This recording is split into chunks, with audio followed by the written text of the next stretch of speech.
नमस्कार, आप देख रहे हैं 4 PM और मैं हूं आपके साथ निधि तिवारी। साल 2024 के लोकसभा चुनाव अभी खत्म नहीं हुए हैं, चुनाव अभी जारी हैं क्योंकि वायनाड में इलेक्शन अभी बाकी है।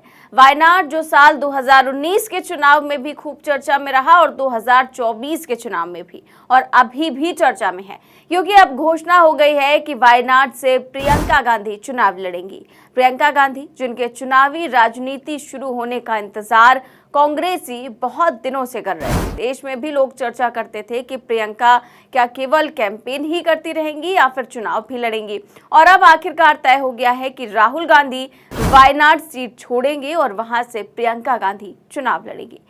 अब वायनाड से प्रियंका गांधी के चुनाव लड़ने के फैसले के बाद ही सोशल मीडिया समेत राजनीतिक गलियारों में ये चर्चा तेज हो गई है कि आखिर इस सीट से बीजेपी किसे उम्मीदवार बनाएगी। सोशल मीडिया पर तो लोग यहाँ तक कह रहे हैं कि बीजेपी क्या स्मृति ईरानी को वायनाड से उतार सकती है। जी हाँ, वायनाड से प्रियंका गांधी के नाम का ऐलान होते ही सोशल मीडिया पर स्मृति ईरानी ट्रेंड करने लगी। स्मृति ईरानी चर्चा में आ गई क्योंकि वायनाड में जाकर स्मृति ईरानी ने इसी चुनाव में ये दावा किया था कि अमेठी से तो राहुल गांधी को भगा दिया, अब वायनाड से भी हराने आ गई हूं। इसीलिए पब्लिक अब कहती है कि स्मृति जी, आपके पास मौका है राहुल गांधी प्रियंका गांधी दोनों से बदला लेने का, क्योंकि अमेठी से अगर स्मृति ईरानी की हार हुई है तो उसमें बहुत बड़ा योगदान प्रियंका गांधी का भी है। प्रियंका गांधी ने लगातार अमेठी में चुनाव प्रचार किया था, बाकायदा कसम खाई थी, वचन लिया था कि अमेठी से स्मृति ईरानी को हराकर ही दम लूंगी, और प्रियंका गांधी ने तो अपनी कसम पूरी कर ली। अब पब्लिक कहती है कि स्मृति ईरानी के पास मौका है प्रियंका गांधी से बदला लेने का। अमेठी का बदला वो वायनाड में ले सकती हैं। पब्लिक स्मृति ईरानी को ट्रोल करते हुए क्या कहती है, जरा देखिए। एक यूजर लिखते हैं कि स्मृति ईरानी ने प्रियंका गांधी की मां का भरी लोकसभा में अपमान किया था, उस अपमान का बदला प्रियंका गांधी ने स्मृति ईरानी को अमेठी से बेदखल करके लिया। बेदखल केवल अमेठी से ही नहीं किया बल्कि मंत्रिमंडल से भी किया। अब स्मृति ईरानी अपना बदला प्रियंका गांधी से उनके खिलाफ वायनाड से चुनाव लड़कर ले सकती हैं। वो वायनाड से प्रियंका गांधी के सामने लड़ें और उन्हें करारी शिकस्त दें। क्या है स्मृति ईरानी में वायनाड से उपचुनाव लड़ने की हिम्मत? तो ये लोग उनके हिम्मत की बात कर रहे हैं और सोनिया गांधी के अपमान की बात कर रहे हैं। जिस तरह से स्मृति ईरानी ने भरे सदन में सोनिया गांधी से माफी मांगो करके जिस तरह का अपमान किया था, उसका बदला लोग कह रहे हैं कि प्रियंका गांधी और राहुल गांधी ने अमेठी सीट से ले लिया, जहां पर वो जो स्मृति ईरानी थी वो वायनाड में जाकर कह रही थी कि हमने अमेठी से राहुल गांधी को भगा दिया, तो अमेठी की जनता ने उन्हें खुद ही भगा दिया। तो अब इसी को लेकर जो है, और देखिए एक और ट्वीट है कि स्मृति ईरानी जी, अब अगर हिम्मत है तो वायनाड से प्रियंका के खिलाफ चुनाव लड़ो।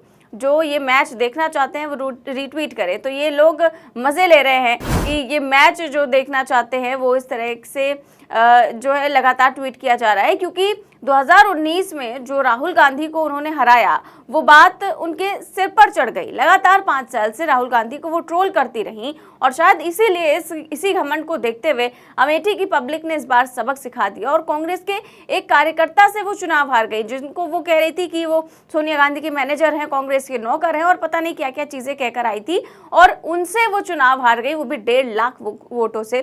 तो जाहिर तौर पर ये उनकी बहुत बड़ी हार थी, इसीलिए अब लोग उनके वायनाड से लड़ने की बात कह रहे हैं। वैसे भी बीजेपी टिकटों को लेकर हमेशा ही चौंकाती है और पहले भी चौंकाने वाले फैसले करती आई है। 1999 में जब सोनिया गांधी के बेल्लारी से डेब्यू करने की बात सामने आई थी, तब बीजेपी ने इस सीट से सुषमा स्वराज को टिकट देकर चुनावी मुकाबले को और दिलचस्प बना दिया था, लेकिन सुषमा स्वराज इस सीट पर जो है वो चुनाव हार गई थी। हालांकि उन्होंने कड़ी टक्कर दी थी सोनिया गांधी को, लेकिन वो चुनाव हार गई थी। अब इसीलिए लोग कल्पना कर रहे हैं कि अब जब वायनाड से प्रियंका गांधी चुनाव लड़ रही हैं तो फिर क्यों नहीं स्मृति ईरानी उनके सामने चुनाव लड़ती और उन्हें टक्कर देती हैं। खैर, ये तो बात की बात होगी, देखने की बात होगी। हालांकि मुझे नहीं लगता कि स्मृति ईरानी वहां से चुनाव लड़ेंगी, लेकिन देखते हैं क्या कुछ होता है। बीजेपी तो हमेशा ही चौंकाती, हो सकता है इस बार भी चौंका दे। फिलहाल अगर बात करें कि आखिरकार राहुल गांधी ने यूपी की सीट रायबरेली को ही क्यों चुना, वायनाड क्यों नहीं चुना, तो आपको बता दें कि राहुल गांधी को तो ये पता है और कांग्रेस को भी पता है कि जिस तरीके का मैंडेट उत्तर प्रदेश में कांग्रेस को इस बार मिला है, इसकी उन्होंने कल्पना भी नहीं की थी, उम्मीद भी नहीं की थी। उत्तर प्रदेश में कांग्रेस का इतना मजबूत हो जाना और भारतीय जनता पार्टी का इतना कमजोर हो जाना और कांग्रेस के सहयोगी समाजवादी पार्टी का सबसे मजबूत होना, ये सारा जो समीकरण है ये अगले विधानसभा चुनाव की तरफ इशारा कर रहा है। वही मिशन उत्तर प्रदेश, जहां जब पिछली बार विधानसभा चुनाव हुआ था, प्रियंका गांधी को जिम्मेदारी सौंपी गई थी, लड़की हूं, लड़ सकती हूं का नारा दिया गया था, हालांकि बिल्कुल भी अच्छा प्रदर्शन नहीं हो पाया था। इसीलिए अब राहुल गांधी ने कांग्रेस को मजबूत करने के लिए यूपी को चुना है, ताकि यूपी में स्थिति मजबूत हो गई तो फिर बाकी राज्यों की तो बात ही अलग है।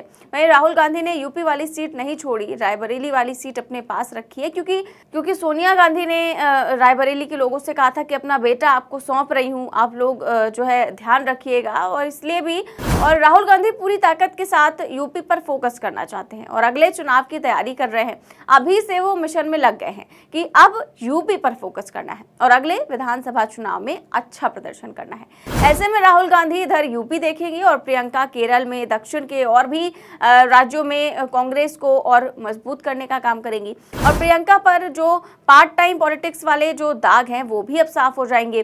भारतीय जनता पार्टी के नेता जो प्रियंका पर ये टैग लगाते रहते थे कि पार्ट टाइम पॉलिटिक्स की पॉलिटिक्स में इनका मन ही नहीं लगता, भाई रोक देता है, मां नहीं लड़ने देना चाहती, लेकिन इन तमाम आरोपों को या फिर इस तरह के जितने भी कयास थे, जिस तरह के ताने थे, उन सबको दरकिनार करते हुए प्रियंका गांधी तब भी लगी रही और लगातार लगी रही अपने चुनाव प्रबंधन के काम में, जो वो सोनिया गांधी और राहुल गांधी के लिए किया करती थी। और इस बार भी उन्होंने बखूबी किया। अमेठी में किशोरी लाल शर्मा के लिए भी किया और वायनाड के आखिरी के जो 2-3-4 दिन थे प्रचार के, उस वक्त वहां पर राहुल गांधी नहीं थे। राहुल गांधी बाकी जगह प्रचार कर रहे थे और आखिरी दिनों में वहां पर प्रचार संभाला था प्रियंका गांधी ने। और संकेत उसी वक्त मिलने शुरू हो गए थे कि अगर दोनों सीट से जीत होती है राहुल गांधी की, तो फिर प्रियंका गांधी वायनाड से चुनाव लड़ सकती है। ऐसे में अब प्रियंका गांधी जब फुल टाइम पॉलिटिक्स में आएंगी तो पूरी दुनिया जो भी सवाल उठाती रही है उनके मुंह पर ताला लग जाएगा। खासतौर से भारतीय जनता पार्टी के लीडर्स पर जुलूल कहानियां बनाते रहते थे कि प्रियंका और राहुल में सब कुछ ठीक नहीं है, ऐसी बातें की जाती थी, एक नैरेटिव बनाने की कोशिश की जाती थी। उन सारे नैरेटिव पर चोट होगी जब भाई बहन हर मुद्दे पर एक साथ बोलते नजर आएंगे, सदन में एक साथ गरजेंगे और एक साथ सवाल करते सत्ता से नजर आएंगे, तो ये सारी तस्वीरें जो है वो काफी दिलचस्प हो जाएंगी। तो वायनाड का चुनाव अब बेहद दिलचस्प नजर आएगा। चुनाव के बाद भी एक और चुनाव जो है, इस पर सभी की निगाहें जो है वो टिकी होंगी। तो देखते हैं क्या कुछ होता है। फिलहाल इस खबर में बस इतना ही। देश और दुनिया की तमाम बड़ी खबरें जानने के लिए देखते रहिए 4 PM न्यूज नेटवर्क। चैनल को सब्सक्राइब भी करिए और ज्वाइन भी। नमस्कार।